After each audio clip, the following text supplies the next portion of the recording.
আগের মিনি ব্লগেই তো তোমরা দেখেছো যে আমি শিলিগুড়ি পৌঁছে গেছি। আর আমি শিলিগুড়িতে ছিলাম আমার দিদির বাড়িতে।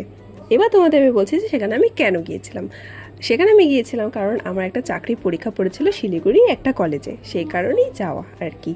তো আমার রিপোর্টিং টাইম ছিল 8:30।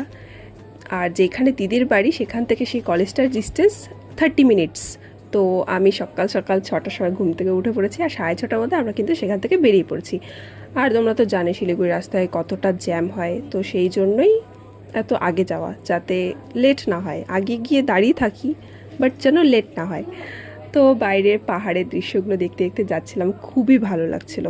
দাঁড়াও দাঁড়াও, এবার তোমাদের দেখাবো যে আমি কোন কলেজে এক্সাম দিয়েছি। এই হচ্ছে সেই কলেজ। তোমরা অনেকেই কলেজের নাম শুনেছো বা অনেকেই হয়তো সেখানে পরীক্ষা দিয়েছো। তোমাদের কেমন এক্সপিরিয়েন্স হয়েছে আমাকে জানিও তো। আর একটা কথা, তোমরা কিন্তু তোমাদের সঙ্গে যে কোনো দুটো আইডেন্টিটি প্রুফ নিয়ে যাবে, আর এক কপি ছবি কিন্তু নিয়ে যাবে। অনেকেই কিন্তু একটা কপি নিয়ে গিয়েছিল, তাদের কিন্তু খুব প্রবলেম ফেস করতে হয়েছিল। আর কোনো রকম কোনো অর্নামেন্টস কিন্তু ক্যারি করবে না, তাহলে কিন্তু সেগুলো সেখানে খুলে রেখে আসতে হবে। আমিও কিন্তু একটা আংটি পরে গিয়েছিলাম, আমার সেটার কথা মনেই ছিল না, তো আমাকেও সেটা খুলতে হয়েছে। আর আমি খুঁজে পাইনি। তো এক্সাম শেষ, আর এখন কিছু খাবো, কারণ যেহেতু খুব সকালে বেরিয়েছি তাই খুব খিদে পেয়ে গেছে। তো টোটো থেকে নেমে গেছে, এখন হেঁটে হেঁটে যাচ্ছে, একটা টোটো ধরবো, তারপর আমরা যাবো দোকানে খেতে।